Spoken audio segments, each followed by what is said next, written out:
I actually served as the chairman, Central Planning Committee of the African Diaspora Union, and we just concluded our conference a few days ago. I'm actually a presidential aspirant for the Young Progressives Party, YP. I'm a mother, a businesswoman. I manage a microfinance bank, and I'm just a person who believes in young people, becoming who they are actually meant to be, utilizing everything about them. So I'm just passionate about getting other people to be passionate about what they're supposed to be. So you talked about African Diaspora Union. What is African Diaspora Union? African Diaspora Union is a union, as it were, an organization that is focused on regaining all the African descent that were taken away from Africa in the name of slave trade.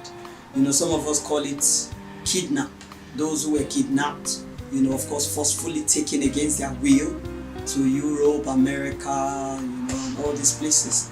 The African Diaspora Union is actually focused to bring back the African descent that have been taken away, believing that when these people come back to Africa, to their homelands, they are able to fuse, together with the people at home, put their brains together and make Africa what it's supposed to be.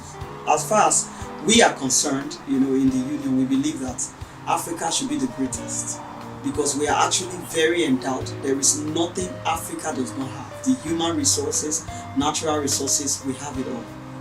However, we still need this capacity, and then we have these people who are out there in the diaspora. They've never been to Africa, a whole lot of them, never been to Africa, never known anything about Africa. They're just here, but the first-hand information they don't really have.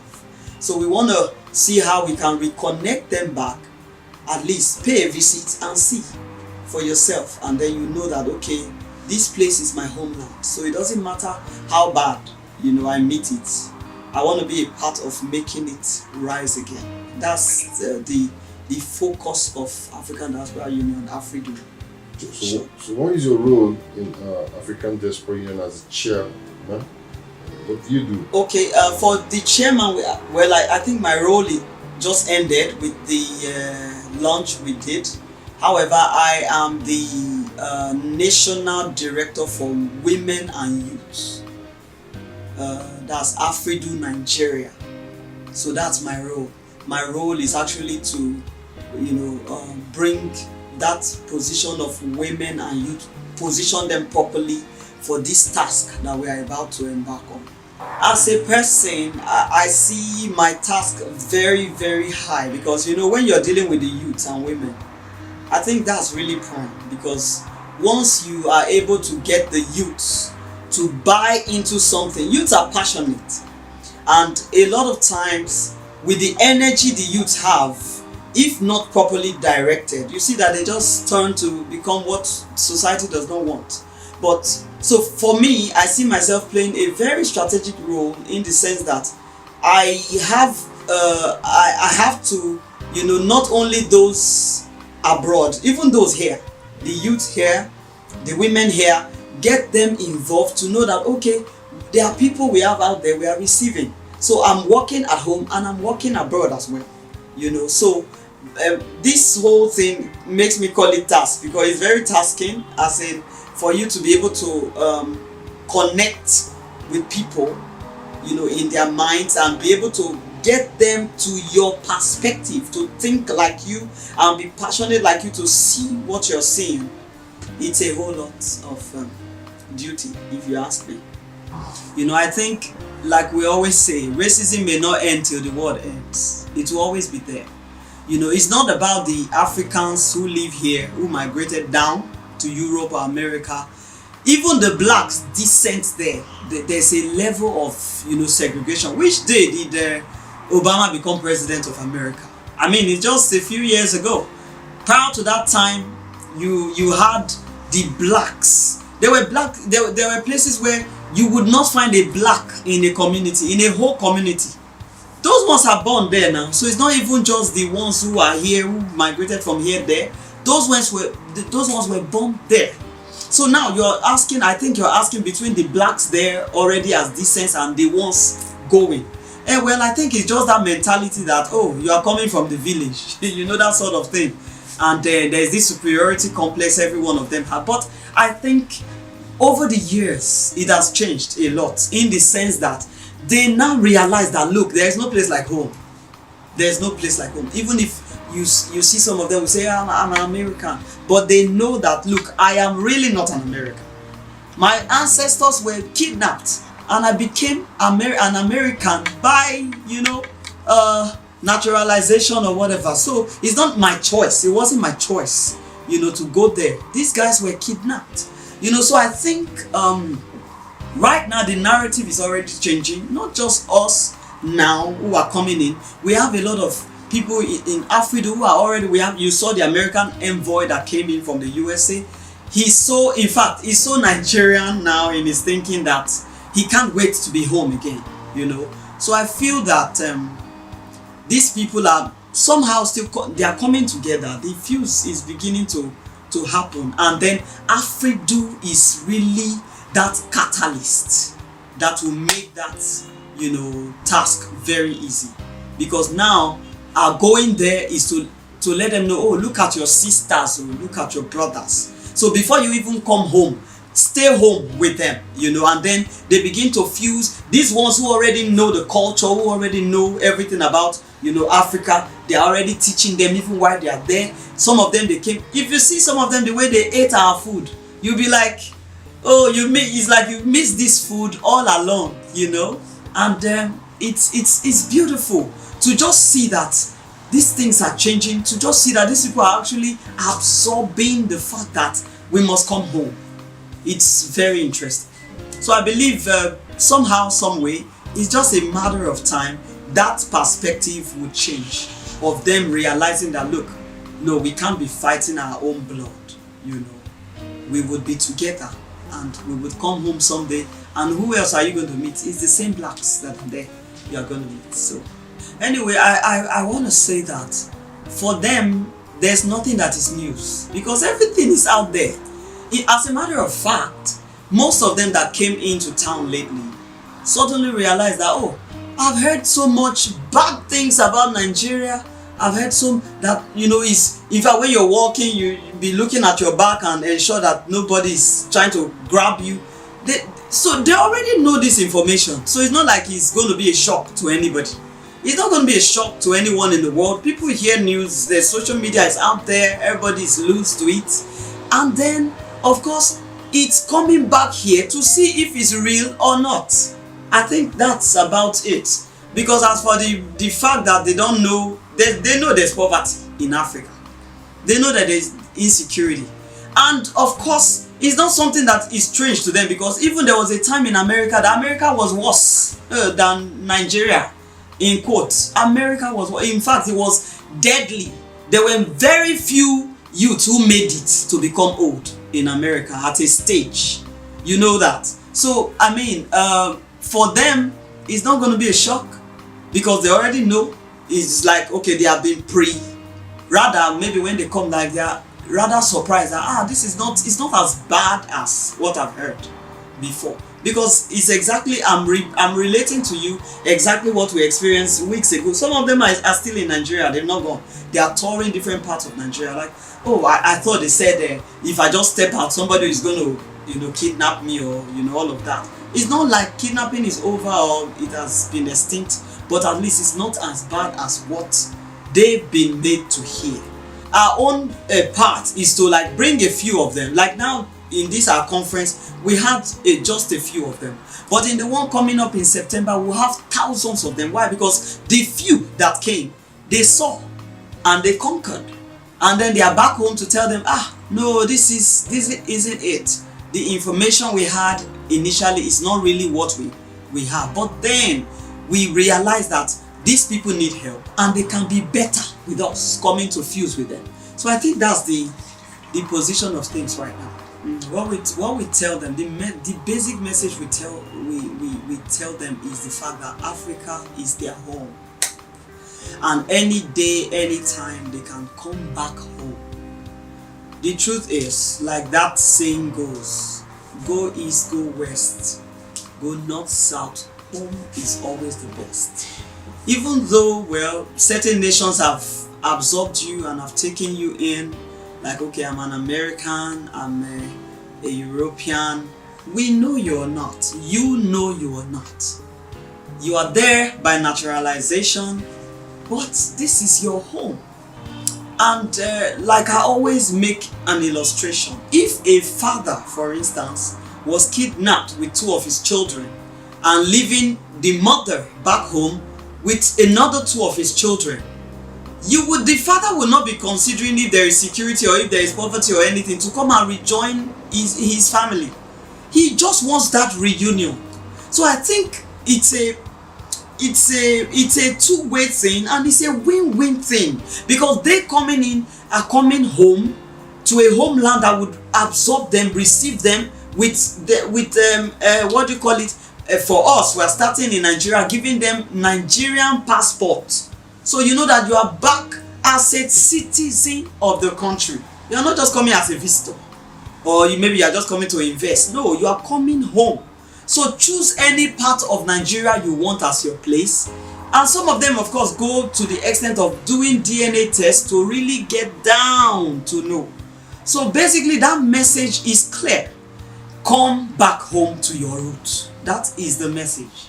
So far, so good. I would say Afridu is one of the most privileged organizations, in the sense that we don't have opportunists. We just have people who were able to buy into the vision. You know, we share the vision, we make them know what Afridu is about and the vision of Afridu, and people buy into it, and then they use their own resources to fund any assignments they are given.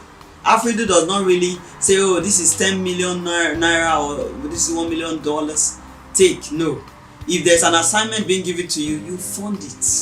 So that's how we've been doing. We just have, privileged, Nigerians who are set in different positions, and then they do the funding.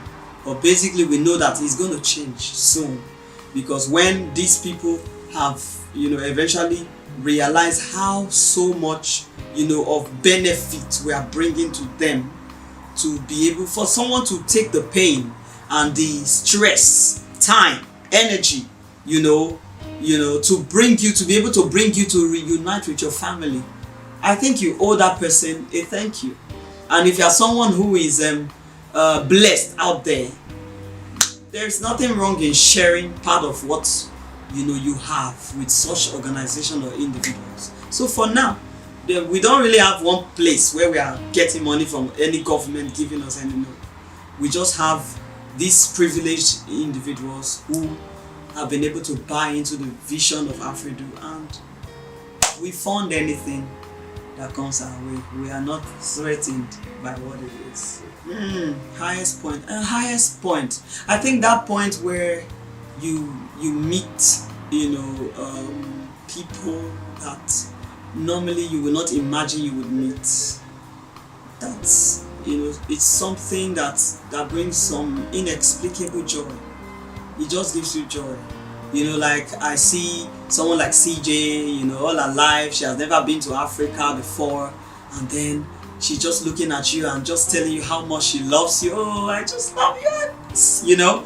All that. Those are some of the high points. You just get that fulfillment that, wow, you are able to really do this. Is this something that, in like some years, maybe 2 decades ago, you would not even imagine that can happen.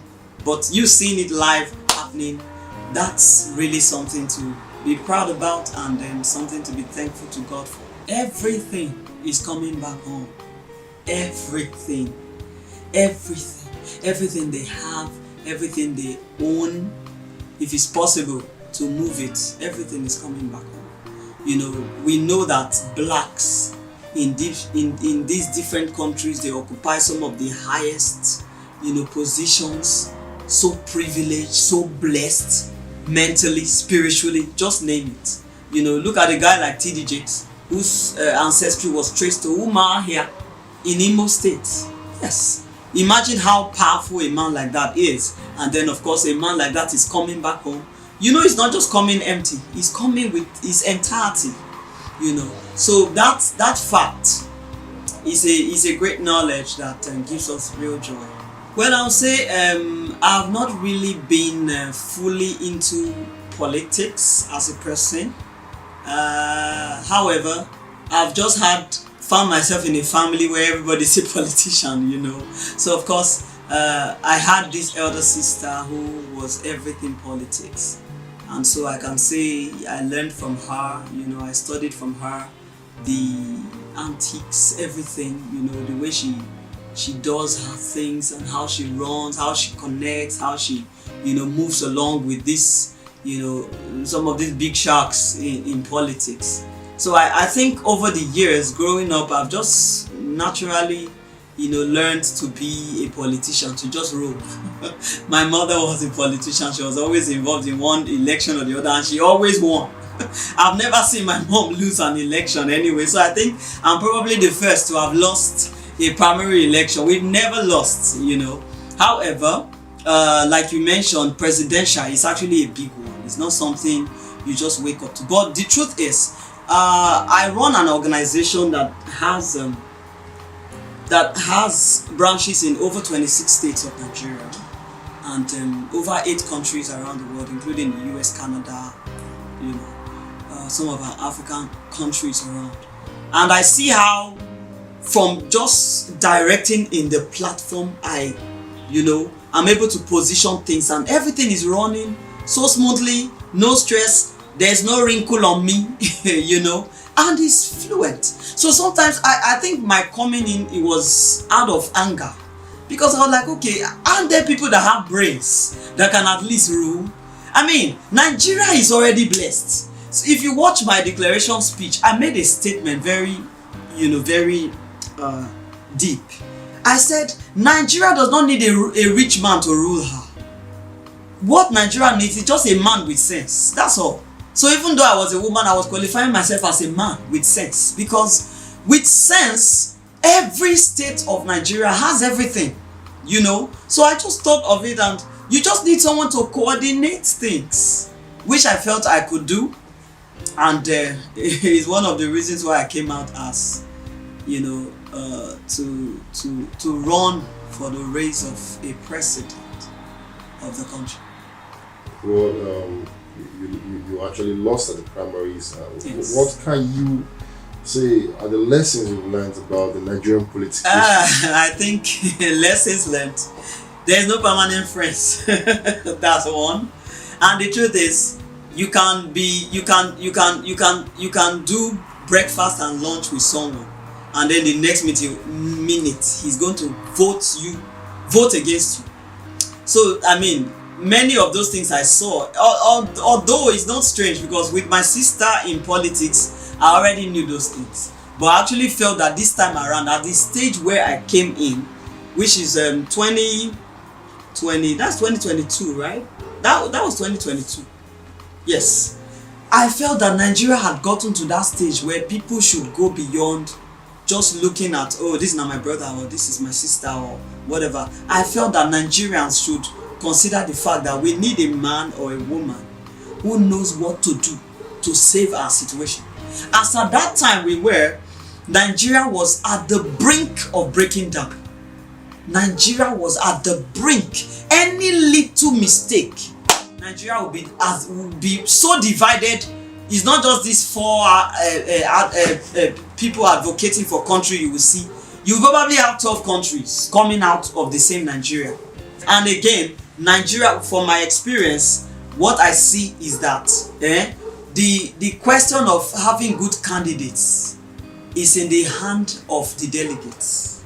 If you have a wrong set of delegates, for heaven's sake, you have the wrong candidates out there. Why? Because if already the candidates know the right thing to do, they will not even bring in a candidate, the delegates. They will not bring a candidate that you would even be bothering yourself about.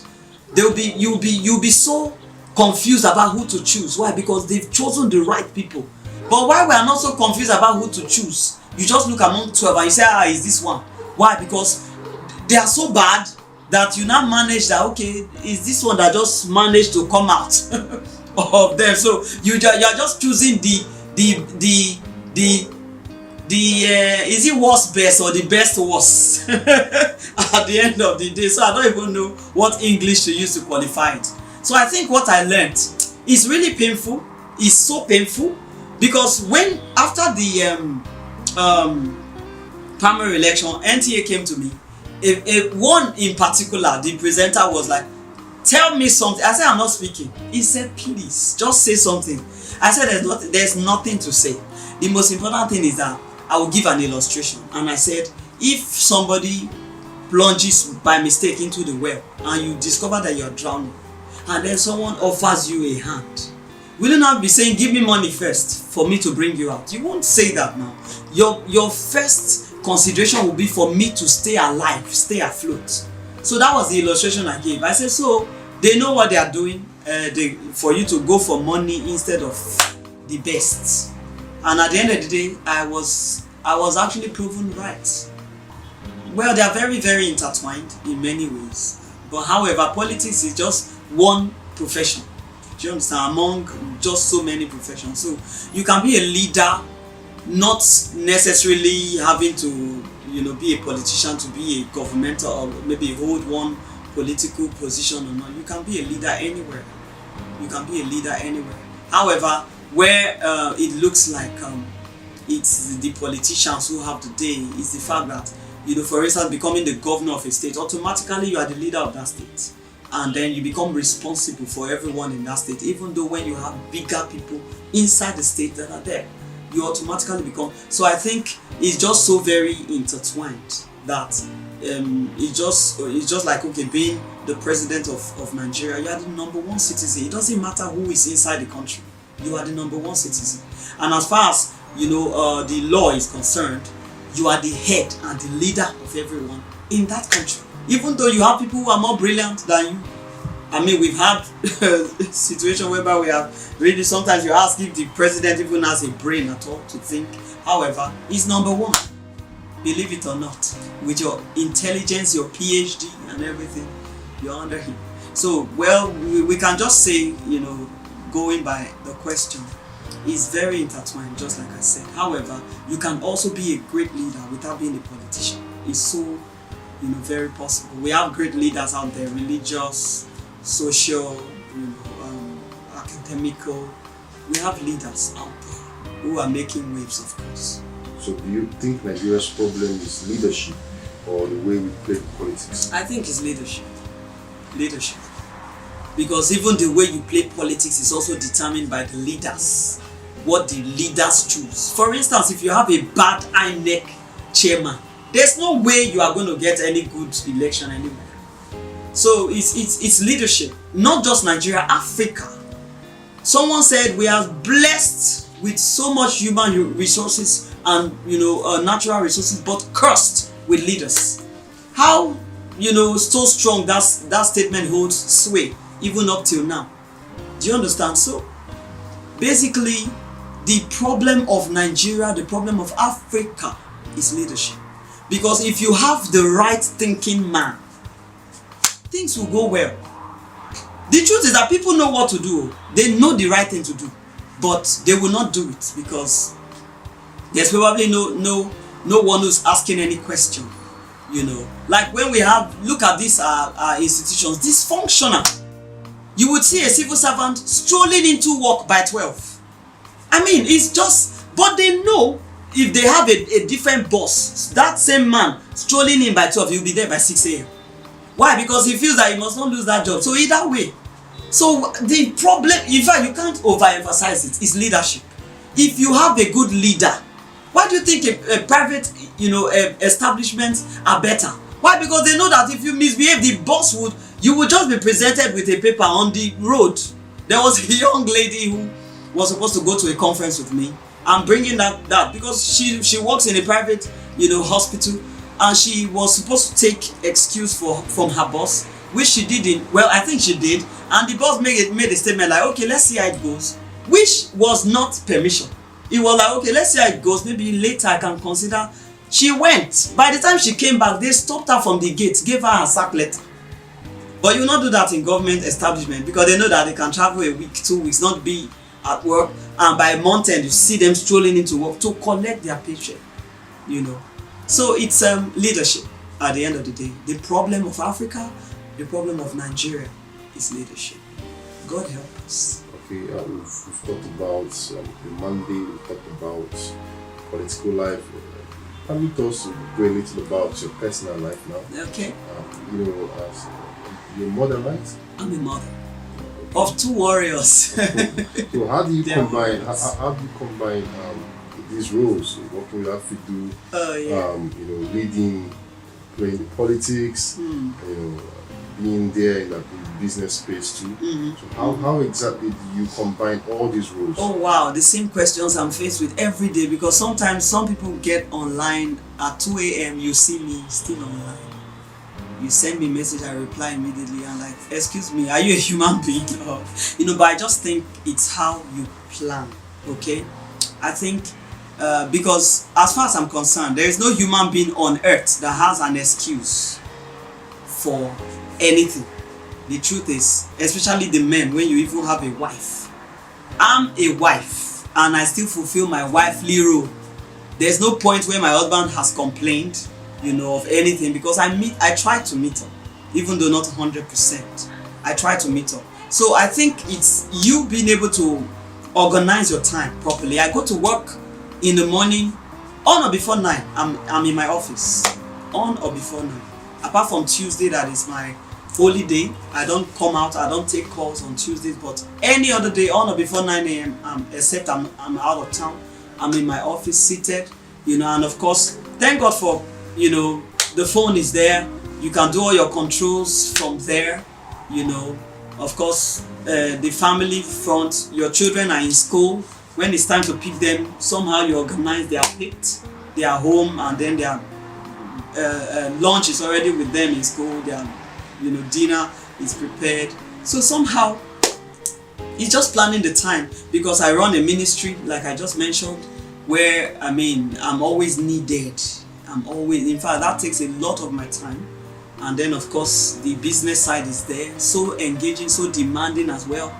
But I just do all of them. Actually, if you ask me, I don't know how I actually do it, but then I feel that if a person is more organized, and you know, there are lots of planning you do on your mind.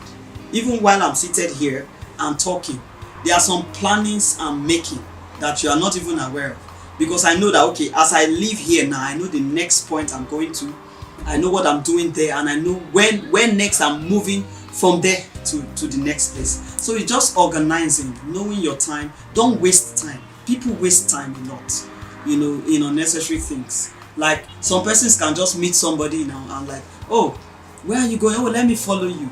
Such things don't happen for people like us, because there's always somewhere already waiting for us to go. So you don't really have that spare time. But of course, that does not take away the time where you have to just spend with your friends. I spend time, you know, with friends, even though not too often, but at least once in a while. I just go among the ladies, and then we have, you know, nice time. Sometimes just take ourselves out, eat, discuss real things, not the gossip ones, you know. And then of course, life is just on. My children love me, because at least to them I'm the best mom, because at least irrespective of how busy my schedule is, I don't joke with my children's time, you know. So on and on. Yeah, so can you tell us how you relax? Because in everything, I'm here to see how you relax. How do you relax? I think with my phone, it's a time to relax. With my phone, and when I'm with my phone, I relax at any spot. Of course, I go out. I like to eat fish, you know. I go out once in a while.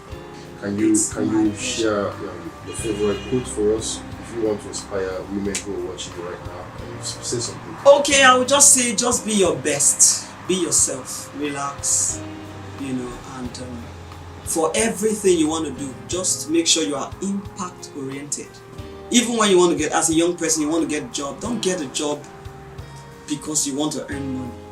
Get a job because you want to add to society. You want to impact on that place. Let there be a difference between you and any other person. So when, let it be that you're stepping out of somewhere and it's like a shark has left.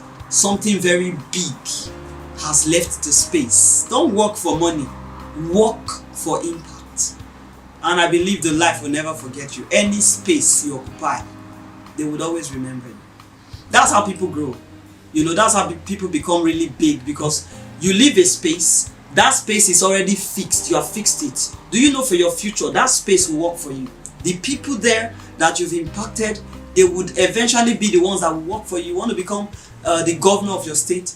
You maybe probably worked in one local government or the other.